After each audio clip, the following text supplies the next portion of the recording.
नमस्कार. सध्या थंडीचे दिवस आहेत आणि वातावरण थंड आहे, पण बीड जिल्ह्याचे नगर परिषद निवडणुकाचे काम इतके जोमात आहे की बीड जिल्ह्याचे वातावरण अतिशय तापलेलं आहे.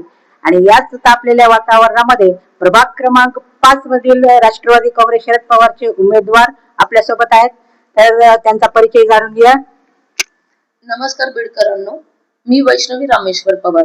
आपल्या प्रभाग क्रमांक 5 ब यामध्ये सर्वसाधारण महिला या पदाची मी उमेदवार आहे. मी स्वतः एक इंटेरियर डिझायनर आहे आणि एक स्वतः युवा उद्योजक देखील आहे. आपण पाहतोय राजकारणामध्ये एक तरुण वर्ग जो आहे त्यांची खूप कमी संख्या आहे. पण आपण राजकारणामध्ये म्हणजे येण्याचं कारण किंवा मोटिवेशन काय आहे? ऍक्च्युली मोटिवेशन माझं हेच आहे की मी माझ्या लहानपणापासून माझ्या वडिलांना बघितले की त्यांनी समाजसेवा कुठल्या प्रकारे केली.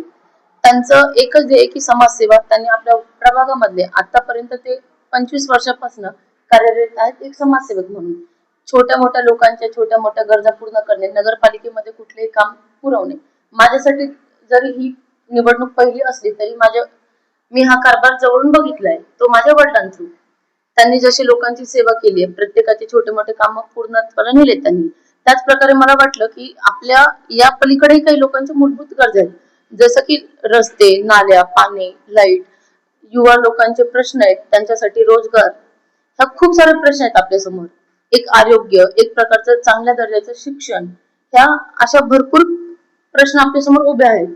आणि या सगळ्याला जर आपल्याला पूर्णत्वाला न्यायचंय किंवा मार्गी लावायचे, तर मला असं वाटलं की राजकारण हा एकमेव प्लॅटफॉर्म आहे की जिथे मी या सगळ्या गोष्टी समाजाला पुरवठा करू शकते.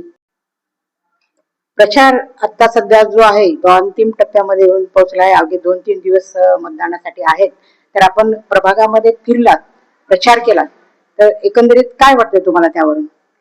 मी सांगू इच्छिते की लोकांमध्ये ऑलरेडी चर्चा चालू आहे की पक्ष राष्ट्रवादी काँग्रेसचे उमेदवार निवडून येणारच. बिकॉज ज्या प्रकारे आपले माननीय संदीप दादा क्षीरसागरांनी ज्या प्रकारे या वर्षीचे उमेदवार निवडले, ते लोकांमध्ये ऑलरेडी उत्सुकता आहे की हे उमेदवार का निवडले. ते दादांनी एकदम चांगला निर्णय घेतले की जसं की मी सांगू इच्छिते माझ्यासारख्या युवा उमेदवाराला चान्स देऊन आणखी संधी मिळाली आहे. बाकीचे भरपूर उमेदवार आहेत की जे समाज कल्याणासाठी कार्यरत आहेत. तसेच ते मला असं वाटतं की लोकांनी त्यांच्याबद्दल विचार करणं योग्यच आहे. तर लोक ऑलरेडी चर्चेमध्ये आहेत की या पक्षाला आपण उमेदवारी देऊ म्हणून निवडून. एकत्रित आपण प्रचार केलाय, लोकांपर्यंत आपण पोहोचला आहात. भविष्यामध्ये जर आपण निवडून आलात तर आपण काय कार्य कराल इथल्या प्रभागासाठी? प्रभागासाठी जर कार्य करायचं बोललं तर जसं की मी आधी पण सांगितले, आपल्या प्रभागाचे खूप सारे प्रॉब्लेम्स आहेत. प्रभाग क्रमांक 5 मध्ये सर्वप्रथम मी मेन्शन करेल की पाणी. आपल्या इकडे पाण्याचा खूप कमी पुरवठा आहे. 24 तास पाणी उपलब्ध करण्यासाठी माझा भर असेल. दुसरी महत्वाची गोष्ट जे कंप्लीट प्रभागामध्ये सर्व प्रभागामध्ये नाल्यांवर जे पाणी आहे ते बंद करण्यासाठी, त्याच्यावर एक सोल्युशन काढण्यासाठी मी प्रयत्न करेल. आपल्या सगळ्या नाल्या तुडुंब भरलेल्या असतात. पाण्याचा ओव्हरफ्लो, नाल्यांमधला कचरा रस्त्यावर येणे, याच्यासाठी मी प्रयत्न करेल. या सगळ्या नाल्या साफ करणं, डेली त्याची सफाई झाली पाहिजे. ज्या प्रभागामध्ये गाड्या पोहोचत नाहीत त्या प्रभागामध्ये घंटा गाडी पाठवून तिकडच्या नाल्या स्वच्छ करणं, तिकडचा कचरा गोळा करणं, हा उपक्रम मी सर्वप्रथम राबवेल. स्वच्छता हा आपला सर्वात मूलभूत गरजा आहे. नाल्या, रस्ते, पाणी, ह्या सर्व आपल्या मूलभूत घटक आहेत. हे आपल्याला मिळालंच पाहिजे. त्यासाठी आपण सर्वप्रथम प्रयत्न करणार. त्यानंतर दुसरी गोष्ट की आपण जे टाकाऊ पासून टिकाऊ याच्यासाठी छोटे मोठे उपक्रम राबवणार. त्याच्यासाठी आपण नवीन नवीन प्रोजेक्ट अरेंजमेंट करणार की आपण लोकांना रोजगार देणार. युवा शक्ती आहे आपल्याकडे भरपूर. आपल्या प्रभागामध्ये खूप सारे युवा लोक आहेत, स्त्रिया, पुरुष, यांच्यासाठी आपण नवीन नवीन उपक्रम राबवण्यासाठी भर देणार. की ज्या प्रकारे आपले महिला बचत गट आहेत त्यांच्यासाठी आपण नगर परिषद मधनं नवीन नवीन उपक्रम राबवणार. त्यांच्यासाठी छोटे मोठे प्रकल्प त्यांना शिकवून त्यांच्याकडनं रोजगार हमी निर्माण करायचा प्रयत्न करणार आपण. आता आपण जर पाहिलं तर आपला बीड जिल्हा हा सध्या बीडचा बिहार झालाय या चर्चेमध्ये आहे. पण एकंदरीत आपण जर बीडचा राजकीय इतिहास पाहिला तर स्वर्गीय काकू यांनी महिलांचं राजकारण काय असतं हे बीड मध्ये त्यांनी सिद्ध केलंय. त्याच नंतर आपले विरोधी पक्ष जर असतील गोपीनाथ सॉरी पंकजाताई मुंडे आहेत, तर आपण एकंदरीत पाहतो बीड मागासलेल्या सगळ्यांच्या नजरेमध्ये आहे. पण राजकारणामध्ये महिलांना जे स्थान बीड मध्ये आहे, बीड जिल्ह्यामध्ये आहे, इतर जिल्ह्याच्या तुलनेमध्ये ते मोठं आहे. त्या संदर्भात तुम्ही काय सांगाल की एक महिला प्रतिनिधी म्हणून? सर्वप्रथम माननीय केशर काकू क्षीरसागर यांना माझा नमस्कार. बिकॉज हे जी राजकारणाची संकल्पना आहे बीड जिल्ह्याने पहिला खासदार म्हणून त्यांच्याकडनं शिकली. त्या बीडच्या सर्वात इम्पॉर्टंट एक घटक येतो क्षीरसागर घराणं. जसं आपण बघू शकता त्यांनी आतापर्यंत आपल्या बीड शहराला खूप काही गोष्टी दिल्या. ते राजकारणामध्ये त्यांनी आपल्या बीड जिल्ह्याला एवढं फेमस केले की बीड हा एक असं शहर बनले की राजकारणाच्या दृष्टिकोनातून सर्वप्रथम इम्पॉर्टंट घटक मानले जातात. महिला उमेदवार असल्यामुळे ऍक्च्युली ऍज अ महिला उमेदवार मी यासाठी आहे की मला महिलांपर्यंत पोहोचण्याची एक आणखी क्लोज संधी मिळण्यासाठी की मी त्यांच्यापर्यंत आणखी सोप्या रस्त्याने किंवा खूप लवकर पोहोचू शकेल, त्यासाठी नेहमी प्रयत्न करत राहील. आपण बीड जिल्ह्यामध्ये पाहिलं तर कचऱ्याचा प्रश्न आहे, नाल्यांचा प्रश्न आहे, पाण्याचा प्रश्न आहे. हा आता 30 वर्ष झाले एखादी सत्ता होती, पण हा जो प्रश्न आहे हा प्रलंबितच राहिला आहे. भविष्यामध्ये जर तुमची सत्ता आली तर तुम्ही काय उपाययोजना करणार? माझी उपाययोजना आराखडा तयार आहे किंवा मी त्याच्यावर प्रयत्न करत राहील. बिकॉज आपण हे आत्ता ठरवू नाही शकत जोपर्यंत मी जनतेशी मी आत्ता प्रभागामध्ये जसं की फिरती, मला तेव्हा लोकांचे प्रश्न कळत आहेत की काय प्रश्न आहेत. तोपर्यंत तर मला एवढंच कळालं की लोकांच्या फक्त एक खूप बेसिक आणि मूलभूत घटक अशा गरजा आहेत त्यांच्या. रस्ते, नाल्या, पाणी आणि लाईट. काही प्रभागांमध्ये बाथरूमचा प्रॉब्लेम आहे, त्यांच्याकडे बाथरूम नाहीये. बाथरूम असणं, संडास बाथरूम हे खूपच मूलभूत घटक आणि खूप मूलभूत गरज आहे. आपल्या घरामध्ये लेकरं राहतात, स्त्रिया राहतात, छोट्या छोट्या 5-5, 6-6 वर्षाच्या मुली आहेत आपल्या आणि त्या कॉमन वॉशरूम मध्ये जातात. हा खूप विचार करण्यायोग्य प्रश्न आहे. जर आपण हे पुरवू शकलो नाही आतापर्यंत तर सर्वप्रथम माझं हे प्रॉमिस असेल की ज्या वॉर्डमध्ये, ज्या एरियामध्ये संडास बाथरूम नाहीये त्यांना ते मिळवून देणं, संडास बाथरूम बांधून देणं, नाल्या साफ करणं, रस्ते स्वच्छ करणं, रस्त्यांवरचा घरोघरचा कचरा बाहेर काढणं आणि पाण्याची सुविधा, लाईट 24 तास पुरवणं. हा सर्वप्रथम माझा असेल की विकासाचा पहिला पाया असेल माझा, हा बेसिक असेल. हा छोटी स्टेप आहे पण सगळ्यात महत्वाची. ही स्टेप मी आधी सर्वप्रथम घेणार. आरोग्याविषयी काय ठोस पावलं उचलणार? आरोग्याविषयी काय? आरोग्य जसं आपण बोललो आधी आपण स्वच्छता आणि नंतर जाणार आरोग्याकडे. आरोग्यासाठी आपण आपल्या प्रभागामध्ये जसे की छोटे मोठे आरोग्य केंद्र याची उभारणा करणं सर्वात गरजेचं आहे.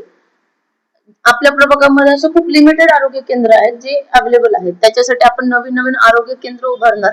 त्या प्रकारे लोकांची सेवा करण्यासाठी, लोकांच्या आरोग्यावर आपल्याला फोकस करता येईल. जर आपण स्वच्छतेकडे प्रयत्न करतोय, पहिली पायरी आपण आरोग्याचा प्रश्न तिथेच थांबवतोय की रस्ते, नाल्या स्वच्छ, पाणी स्वच्छ, कम्प्लीट व्यवस्था करतोय आपण याची. आरोग्याचा पहिला प्रश्न आपला तिथलाच कम्प्लीट होतोय की लोकांना मलेरिया होणार नाही, डेंग्यू होणार नाही, थंडी ताप येणार नाही. अर्धा प्रश्न तिथं सॉल्व्ह झाला आपला. त्यामुळे आरोग्यासाठी आणखी पुढे जाऊन जर आपण काही करू इच्छितो तर आपण आरोग्य केंद्र करणार की लोकांना लवकरात लवकर उपचार, प्रथम सुविधा केंद्र ह्या प्रकारच्या आपण आयोजना करणार. ज्येष्ठ नागरिकांसाठी काही उपाययोजना करणार आहेत? ज्येष्ठ नागरिकांसाठी आपला भर असला पाहिजे की आपण ज्येष्ठ नागरिकांसाठी विरंगुळा केंद्र, ज्या आपल्या प्रभागामध्ये छोट्या मोठ्या जागा उपलब्ध आहेत, ज्या छोट्या सरकारच्या म्हणा किंवा कोण प्रायव्हेट जर आपल्याला मदत करते तर छोट्या ज्या वॅकंट स्पेस आहेत आपल्याकडे तिथे आपण विरंगुळा केंद्र उभारू शकतो. म्हणजे विरंगुळा केंद्र आपल्याला उभारायची इच्छा आहे. त्यानंतर विरंगुळा केंद्र, छोटा मिनी वॉक ट्रॅक झाला की लोकांना आपल्या एरियामध्ये वॉक करता आलं पाहिजे. छोट्या लेकरांसाठी आपल्याकडे गार्डन नाहीयेत आसपास कुठेच. प्रभाग क्रमांक 5 मध्ये मी सांगू इच्छिते गार्डन नाहीयेत. एक होतं आपलं, ते पण आता त्याची परिस्थिती, त्याची अवस्था सगळे लोक बघू शकतात. त्यासाठी दुसरा प्रश्न असा आहे की आपल्या बीड जिल्ह्यामध्ये तरुण वर्ग मोठ्या प्रमाणात आहे पण बेरोजगारीचं प्रमाणही तेवढंच आहे. त्या संदर्भात काही सांगाल? आपल्या बीड मध्ये MIDC नाहीये. त्यासाठी आपण तरुण वर्गासाठी छोट्या मोठ्या उपाययोजना राबवून सरकारकडनं ज्या सुविधा आहेत किंवा ज्या उपक्रम जे शिक्षण देऊन, जसं की आपण बोललो जपानमध्ये दादांनी सांगितलं की जपानमध्ये पण नाही का असे काही उपक्रम असतात की तुम्ही शिकवा आणि तुम्ही संधी द्या रोजगार हमीची. त्याच सारखे आपण छोटे मोठे प्रकल्प इथे उभारणार. सर्वप्रथम आपण त्यांच्यासाठी हे प्रयत्न करणार की त्यांना एक आपली आता ते आणि दुसरा एक प्रश्न असा आहे की कचऱ्याचा फार मोठा गंभीर प्रश्न बीडमध्ये आहे. आपण जेव्हा कुठे फिरतो रस्त्यावर जागोजागी आपल्याला कचऱ्याचे ढिगारे दिसतात, त्याची विल्हेवाट व्यवस्थित लावली जात नाही. यापासून मग तुमची दुर्गंधी असेल, आरोग्याच्या समस्या असतील, आणि टाकाऊ पासून टिकाऊ या प्रोजेक्ट आहे असे इतर जिल्ह्यामध्ये राबवण्यात आलेले आहेत. तसा काही प्रोजेक्ट आपल्याला राबवता येईल का? नक्कीच. मी स्वतः एक इंटेरियर डिझायनर आहे, तर माझं कामच आहे रिसायकलिंग किंवा एक मिनी बजेट मध्ये नाही का आपण रिसायकल करून काय करू शकतो. एक विजन माझ्याकडे आहे. जसं मी माझ्या प्रोफेशन मध्ये एक विजन ठेवून नाही का लिमिटेड गोष्टींपासून टाकाऊपासून टिकाऊ बनवू शकते. त्याच प्रकारे माझं पण हाच ध्येय असेल की आपल्या प्रभागामध्ये मी करणार हे काम 100% आपण प्रोजेक्ट चालवणार की जे टाकाऊ आहेत आपले त्याच्यामध्ये आपण वेगळा कचरा, सुका कचरा वेगळा, ओला कचरा वेगळा. ह्यापासून आपण जर सुका कचरा आहे आपल्याकडे जसं की पेपर पासून आपण खूप साऱ्या गोष्टी बनवू शकतो, रिसायकलिंग करू शकतो. त्यानंतर जर आपण लार्ज प्लॅटफॉर्म वरती जरी नाही पोहोचू शकलो तरी मिनी प्लॅटफॉर्म वरती आपल्याकडे भरपूर गोष्टी आहेत की प्लास्टिक पासून पण आपण खूप साऱ्या गोष्टी बनवू शकतो. काचा पण असतात. त्या प्रकारे आपण छोटे छोटे मिनी उपक्रम राबवून एक करूणार. एकंदरीतच पण जो ह्या सगळे मुद्दे तर ठीकच आहेत. आरोग्य समस्या आहे, आपले जो कचऱ्याच्या समस्या आहेत, पाण्याच्या समस्या आहेत, पण या समस्यापेक्षाही महत्वाची जी समस्या आहे शैक्षणिक समस्या, त्याविषयी काय बोलाल? शैक्षणिक समस्या बरोबर. जर शिक्षणाबद्दल बोलायचं म्हटलं तर मी स्वतः एक सुशिक्षित नागरिक आहे. तर माझी पण इच्छा आहे की माझ्या प्रभागातील प्रत्येक व्यक्ती सुशिक्षितच बनला पाहिजे. शिक्षण एक गरज आहे काळाची, प्रत्येकाला मिळालं पाहिजे आणि तो मिळवायचा आपण पहिला प्रयत्न करणार. जसं की अंगणवाड्या, बालविकास केंद्र, त्यांच्यासाठी छोटे मोठे उपक्रम राबवून आपण शिक्षणासाठी आणखी एक दर्जेदार शिक्षण द्यायचा प्रयत्न करणार समाजाला.